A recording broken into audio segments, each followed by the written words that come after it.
Conoce junto a la doctora Carolina Herrera lo último en tratamientos médicos, cuidados y prevención de enfermedades. Todos los lunes y viernes a las 10:30 horas en Salud para Todos. Solo por divoxradio.com. Y no perdamos un segundo de seguir conversando con Carolina Goich. Hoy día vamos a ir conociendo en qué se ha involucrado ella como una servidora pública, pero además con la persona que ha tenido la experiencia de aportar en la ley de cáncer y además dejar un legado maravilloso. Muestra tu libro, querida Carolina, que es un libro hermoso desde la portada, con las fotos de los protagonistas, con un color animoso, ¿cierto? Y en la historia contada por quienes participaron en la confección de la ley de cáncer. El tener este respaldo tan hermoso y tener un respaldo que además sea universitario, docente, académico, confiable, es lo que las autoridades necesitan para seguir promoviendo, ¿cierto?, las políticas de vida sana y prevención y tratamiento y acceso a los diagnósticos oportunos de cáncer. Cuéntanos un poquito de esto muy reciente que me comentabas del Centro para la Prevención de Cáncer, en que se han aunado las voluntades universitarias y van a investigar. Cuéntanos de esa iniciativa. Sí, creo que es importante este continuo que hemos hecho como país en la política pública en cáncer, ¿cierto? Que tiene el hito de la ley de cáncer, la creación de la Comisión Nacional de Cáncer, el plan de cáncer y su bajada. Y lo que nos faltaba, yo diría, si nos imaginamos un puzzle, ¿no? Un rompecabezas, como decimos, Claro. faltaba una pieza, que es la pieza de la evidencia científica para alimentar la implementación del plan de cáncer. En ¿No? Chile, O sea, los hecha en datos Chile en además. Chile, claro, Claro. claro, nosotros, porque hay investigación que se hace, pero está muy enfocada, y con razón, ¿no es cierto?, en la búsqueda de tratamientos, la investigación clínica y los ensayos clínicos, eso camina por su carril. Pero cuando uno piensa en la política pública, cómo podemos mejorar las intervenciones, cómo hacemos un tamizaje en determinados cánceres donde no existe, hoy día tenemos mamografía, ¿no es cierto?, o el PAP, o el BPH, ¿no es cierto?, en el caso de cervicuterino, pero quizás deberíamos avanzar en un tamizaje para un diagnóstico más oportuno en pulmón, pensando en Antofagasta. Entonces uno se hace un montón de preguntas ahí,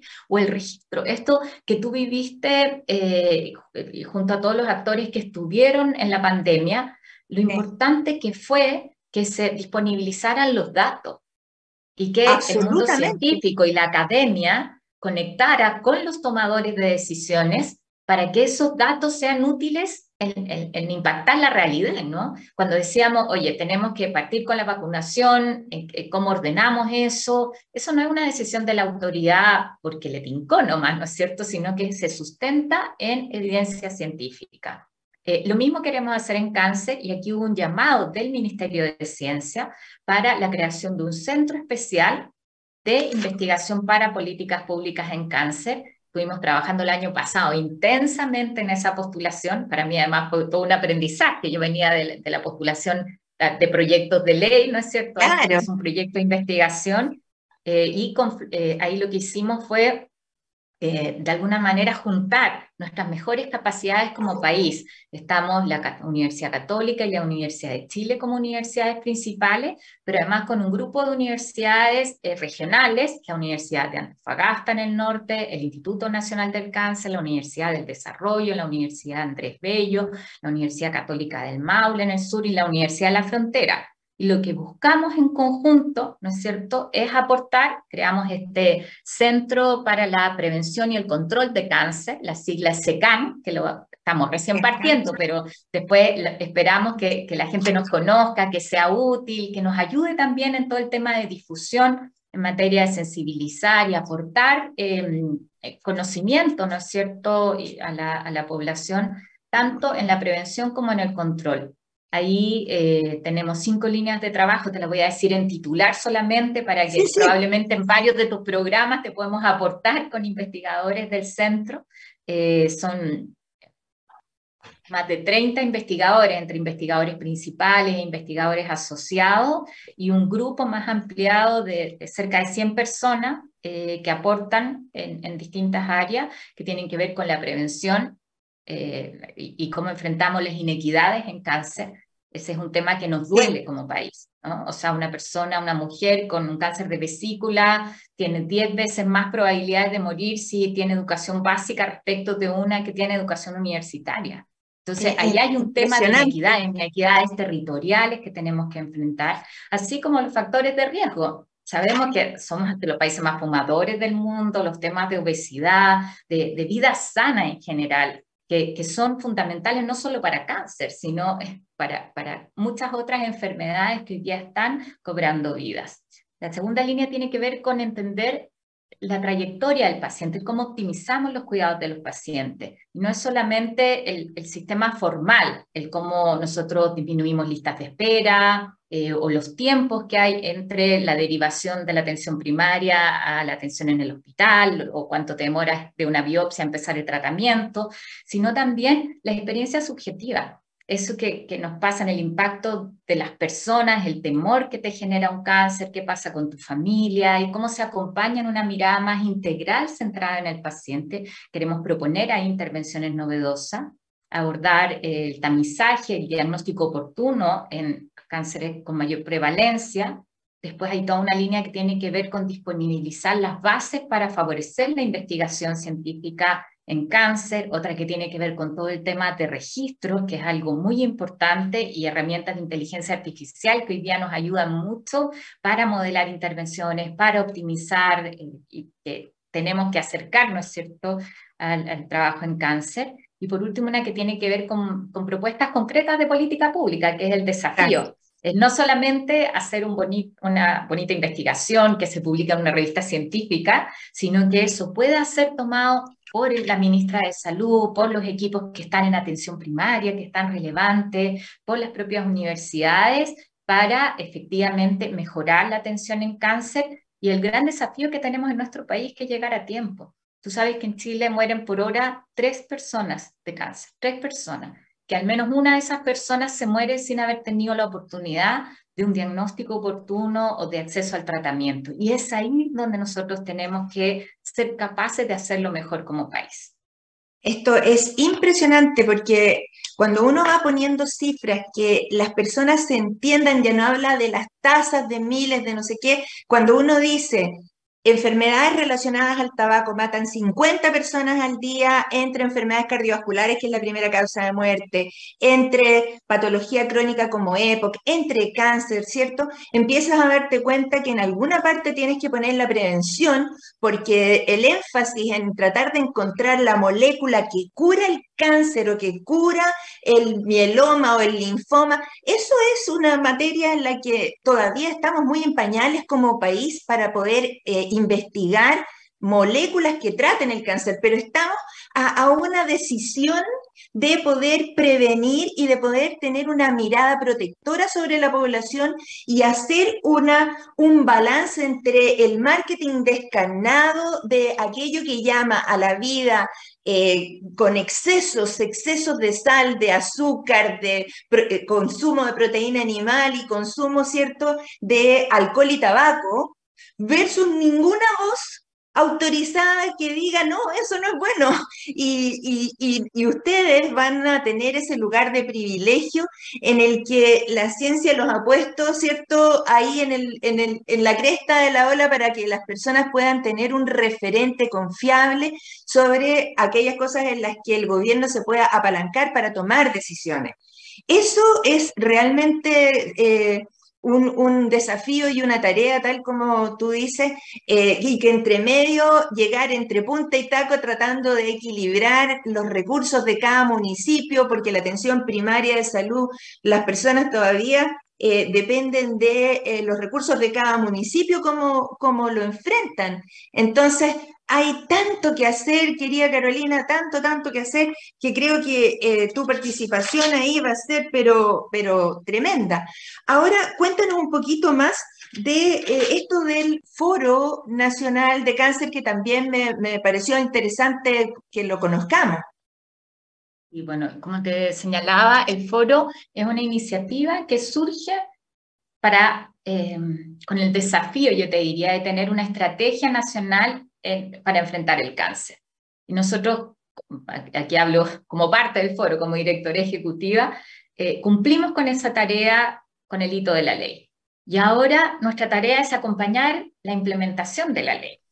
Entonces, el desafío es seguir sentando a todos los actores a la mesa, entregar los insumos muchas veces que se requieren para que la sociedad civil esté informada de qué está pasando con la Ley Nacional de Cáncer, cómo seguimos innovando en la participación de las organizaciones y de las fundaciones, de los distintos actores en la implementación de la política pública. Tú sabes que la Ley Nacional de Cáncer fue la primera ley en el Parlamento chileno que se abrió a la participación incidente en su tramitación. Eso está en el libro, en lo que contamos nosotros. ¿Qué significa participación incidente? ¿Qué significa eso? A eso voy, con un profesor que dirige el Instituto de Inteligencia Colectiva de MIT, del Instituto Tecnológico de Massachusetts, que había venido a Congreso Futuro, que es un evento que está partiendo hoy día y donde va a estar también la presentación de Secana, y aprovecho de pasar el aviso comercial. Pero buenísimo. Lo que hicimos fue abrir una plataforma para que durante la tramitación de la ley cualquier persona que estuviera interesada pudiera ver el texto que estaba propuesto, el mismo que estábamos discutiendo los senadores en ese momento, y pudiera hacer propuestas de modificación al texto, pero no solamente en la idea de legislar, que es donde en el Parlamento tradicionalmente se escucha expertos que dicen si es bueno o no es bueno legislar sobre esto, sino que después en la segunda etapa, que es el detalle del texto. Entonces, recibimos más de 1000 propuestas de la gente, que en algunos casos eran los equipos clínicos que se juntaban y hacían una propuesta en un área, o era una persona individual que hacía su planteamiento, y las indicaciones se llama técnicamente, que son las propuestas de mejora del texto que yo presenté como senadora, recogieron esas propuestas. En algunas yo estaba de acuerdo, en otras no, pero el compromiso era que iban a estar sobre la mesa tal cual como si lo hubiera presentado un senador. A eso me refiero con incidente, que no es eso de que te preguntan, ya participa, pero queda en un librito bonito, guardado es como en un vinculante. En el estante. Claro. Exacto, vinculante. Vinculante, claro. Hay muchas cosas del texto de la ley que se mejoraron justamente por la opinión de personas que nos mostraron temas que nosotros no habíamos visto, no porque uno no quisiera, sino porque, oye, esa es la gracia de tener más actores en la mesa, ¿no? Por ejemplo, la protección laboral para las personas con cáncer. Uno miraba más el tema de cáncer desde la mirada médica, ¿no? O de salud propiamente tal. Pero ¿qué pasa con una persona con cáncer? Muchas chiquillas jóvenes hoy día, que vuelven a su trabajo después de un cáncer de mama, sanas, sin problema, y las empiezan a mirar con sospecha porque no vaya a ser que se vaya a enfermar de nuevo, es riesgosa, entre comillas. Que sea un cacho que haya que cubrir la licencia después, y todo eso. Entonces lo que establecimos es que es una discriminación grave siempre cuando una persona que está con un cáncer o ha tenido un cáncer se le despide arbitrariamente. Eso hoy día tiene que ver con una protección que existe en discriminación frente al resguardo de derechos fundamentales en el tema laboral, ¿no es cierto? Pero nosotros consignamos que en cáncer siempre es grave. ¿Qué significa eso en concreto? Que si te despiden con un cáncer, tienes derecho o a volver a tu trabajo, a retomar, o a tener una indemnización mucho mayor. Pero el mensaje es decir, o sea, acá no puede a una persona con cáncer cortarse las posibilidades de desarrollarse. Piensa que van a ser probablemente la mitad de los hombres y 1/3 de las mujeres en nuestro país quienes vamos a tener en algún momento en nuestra vida cáncer. Es algo con lo que tenemos que acostumbrarnos a convivir y a vivir. Y además un cáncer detectado a tiempo sabemos que la mayor parte de los casos es un cáncer que se puede sanar. Entonces no puede ser que se discrimine, ¿no? Esto de lo que hemos llamado la carga social de la enfermedad es algo que también tenemos que enfrentar. Y eso quedó en la ley justamente gracias a este proceso participativo. Entonces lo que queremos hacer desde el foro es seguir manteniendo ese contacto vinculante, diríamos, o que impacta de la sociedad civil Creemos que además eso es fundamental hoy día porque todos tenemos algo que aportar frente al desafío de salvar vidas, de llegar antes en cáncer, y además vamos a colaborar sin duda con SECAN, con este centro de investigación del que comentábamos, ¿no es cierto?, en todo lo que tiene que ver con difusión de política pública, de prevención, de mejores prácticas, de fortalecer también una red de contactos internacionales que tenemos. La ley del cáncer es una experiencia que se está siguiendo y hoy día se está discutiendo en el Parlamento en México, que se discutió similar y a la par de nosotros en Perú. Entonces, como también aportamos información abierta, accesible para la gente, para que nos puedan ayudar en este ejercicio del control, de velar por lo que está en la ley se cumpla. Hoy día hay temas que están al debe. El registro todavía no está implementado. Y ahí necesitamos la fuerza de la sociedad civil también para que esas cosas avancen, así como lo logramos en la tramitación de la ley. O el Fondo Nacional del Cáncer, que lo establece también la ley, todavía no tenemos el reglamento y por lo tanto todavía no se ha logrado implementar. Y sin duda que importante sería contar con más recursos, no solo para investigación, sino también probablemente para fortalecer la red de centros oncológicos que está diseñada dentro de la ley, donde dijimos aquí, lleguemos con la atención lo más cerca de donde vive una persona, porque entendemos lo importante de eso, no sé, en poder en Antofagasta ser tratado y no tener que trasladarte, o qué decirte de mi gente en Magallanes, que uno sabe lo que significa el desarraigo, y eso es parte del diseño que tenemos. Entonces, el fondo debería apalancar además donaciones que puedan hacer privados para cáncer con un incentivo especial que dejamos contemplado en la ley. Bueno, nosotros en temas de COVID, por ejemplo, cuando se creó esta red público-privada para dar cuenta de los requerimientos de pacientes en las UCI, cuando llegó la primera ola de COVID, se demostró que sí, se puede interactuar, que existe la voluntad, que existe la potencialidad de hacer interacciones entre la red pública y privada, y yo creo que eso, si uno entiende y transparenta cómo están distribuidas las fuerzas de oncólogos, por ejemplo, o centros de quimioterapia, o centros de diagnóstico a lo largo de Arica, Magallanes, ¿cierto?, hasta la Antártica, que tú fuiste senadora por esa región, entonces uno se da cuenta de las inequidades y que de alguna manera eso, algún centro regulador tiene que realmente hacer verdad el acceso equitativo. Yo realmente estoy encantada con esta conversación porque me ha abierto los ojos en cosas que no las tenía tan dimensionadas, y yo he hecho muchas entrevistas a especialistas, y cuando les pregunto, ¿y cuál es el registro de cáncer de próstata en este país? ¿Cuál es el registro de sarcoidosis en este país? ¿Cuál es el registro de los linfomas en este país? Bueno, probablemente muchas de esas respuestas es no hay, porque se usa la literatura extranjera, pero probablemente si uno busca cáncer en Antofagasta, donde el arsénico está ahí, las poblaciones están construidas encima de dunas de arsénico, entonces probablemente te vas a encontrar con más cánceres de pleura que en otras partes del país, pero necesitamos estudiarlo y necesitamos que personas como tú, con experiencia, con vínculos, con talento, ¿cierto?, de comunicación, empujen esto. Así es que no solo este programa te agradece tu participación, sino que es así como nos declaramos tu fan en el sentido de apoyar las iniciativas que vayan siendo necesarias, que son como iniciativas comunicacionales, porque a las personas hay que involucrarlas, pero también hay que como explicarles en simple lo que de ellos se espera, y cuáles son también nuestros derechos, pero también nuestras obligaciones como una población en la que, por ejemplo, la obesidad es mucho mayor entre las mujeres en edad fértil, entre 15 y 35 años, que son las que generan luego el tipo de alimentación que le dan a sus hijos, y tenemos los niños más obesos en primero básico, y sabemos que la obesidad finalmente también repercute, porque es un estado proinflamatorio, en el resto de las patologías. O sea, tenemos que ser capaces de invertir en prevención, tenemos que decirle a las personas que el fumar cigarrillos es malo, pero que no corresponde comparar los vapeadores con los cigarrillos, porque es siempre mucho más malo fumar, evidente, pero los vapeadores también se correlacionan con neumonías lipoideas y otras enfermedades respiratorias. Ahora, la ley de cáncer, ¿tú te acuerdas exactamente cuándo se promulgó? Debe haber sido por ahí por febrero del 2020. Pues septiembre del 2020.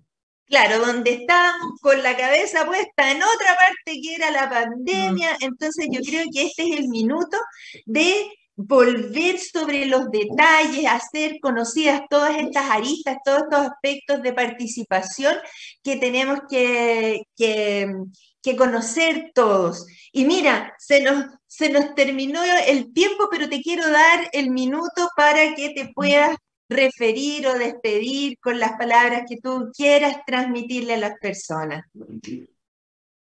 Sí, no, yo primero agradecerte este espacio, también el compromiso con la salud para todos y todas. Sí. Creo que es muy importante efectivamente esto que tú dices de cómo nos acercamos al ciudadano común y corriente, ¿no? Al ciudadano de a pie, y conectamos además los distintos saberes en salud.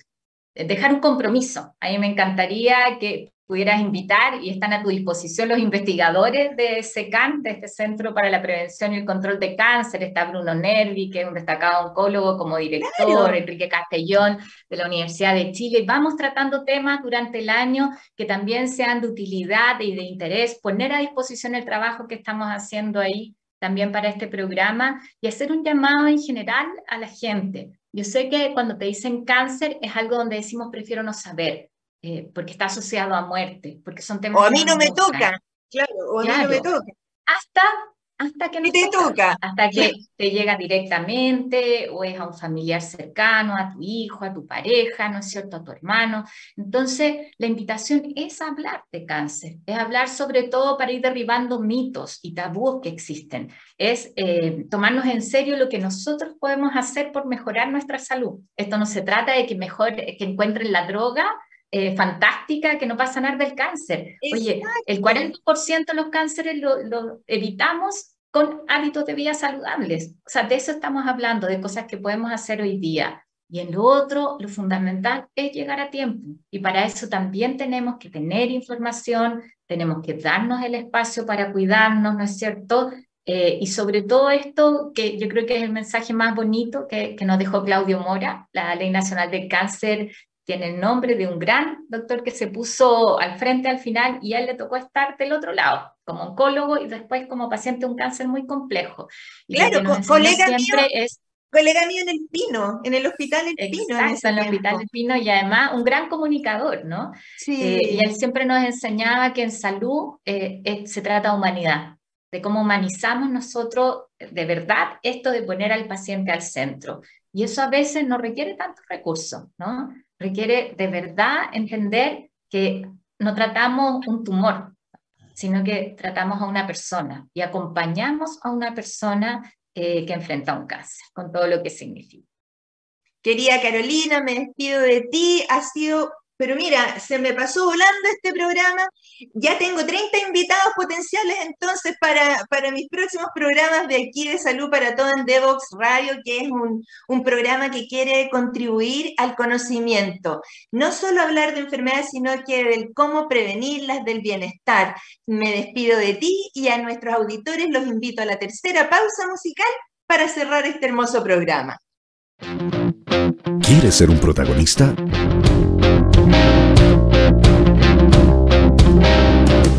Escríbenos a invitados@divoxradio.com.